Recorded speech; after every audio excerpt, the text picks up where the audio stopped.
Sous la perruque, il y a un cerveau, sous le sein, il y a un cœur.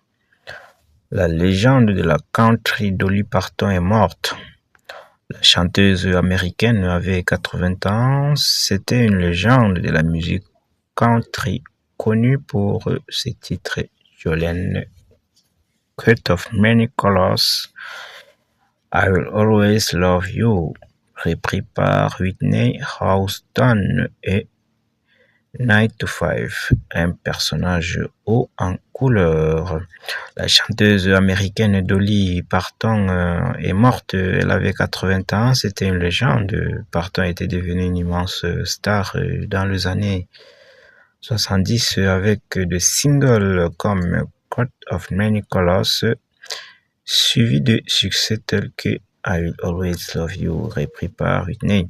Ma famille et moi avons partagé toute une vie de beaux souvenirs avec Dolly, mais vous aussi, elle a toujours été présente sur votre télévision, votre tourne-disque, vos CD ou dans la playlist de votre téléphone, devenant ainsi un membre à part entière de votre famille, a déclaré son neveu dans une vidéo publiée sur le compte X de la star que l'on savait malade depuis un certain temps.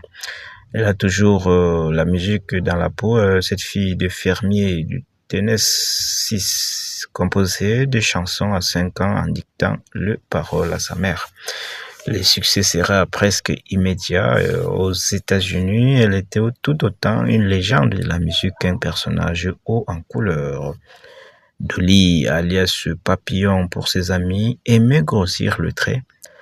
Sa choucroute décolorée, son maquillage agressif et ses robes boudinées faisaient fureur. L'idée qu'une fille de la campagne se fait du glamour, disait-elle. Elle a même commercialisé des poupées en son effigie, ce qui en fera dans les années 80 l'une des 5 femmes le mieux payées d'Hollywood.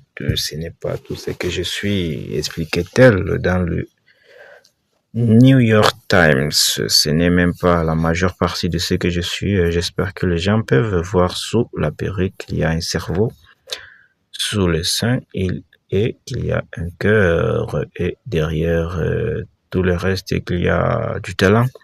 En effet, c'est son titre Jolene en 1974 qui lui apportera la célébrité et la fera entrer dans la légende.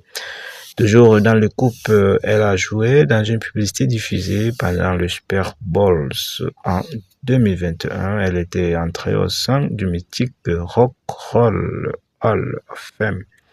Je suis une rock star maintenant, avait lancé en 2022 la reine du country en montant sur scène. Le poing en l'air, arborant à 76 ans une tenue spécialement rock, une combinaison noire moulante ornée de chaînes. Elle a expliqué qu'elle avait d'abord refusé cet honneur, ne se considérant pas comme une rockeuse. Je n'avais pas compris qu'en fait, ça représente bien plus que ça, a-t-elle dit avant de se lancer dans une chanson rock écrite pour l'occasion.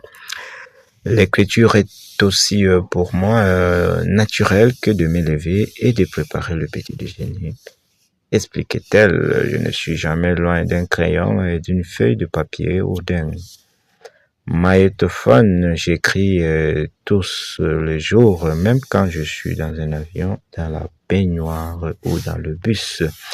Ça brûle en moi, ajoutant l'écriture de chansons est ma façon de canaliser mes sentiments et mes pensées. Pas seulement le mien, mais aussi les choses que je vois, les gens qui me sont chers. Ma tête exploserait si je ne sortais pas tout ça. Tout ce que j'écris n'est pas bon, mais tout est bon pour moi comme une thérapie. En mars 2025, elle avait perdu son mari, Carl Dean, après quasiment 60 ans de mariage tenu à l'écart des projecteurs malgré la célébrité de la chanteuse américaine. Carl et moi avons vécu de nombreuses et merveilleuses années ensemble. Il n'y a pas de mots pour décrire l'amour que nous avons partagé pendant plus de 60 ans, avait écrit la chanteuse et compositrice sur les réseaux sociaux. Dolly Parton a rencontré Carl Dean en 1964 devant la laverie automatique de Wishiwashi à Nashville, dans l'État du Tennessee. Le jour où elle s'est installée dans la capitale de la musique country, le couple s'est marié 2 ans plus tard, en mai 1966, lors d'une cérémonie à laquelle seule la mère de Carl Dean, le pasteur et son épouse ont participé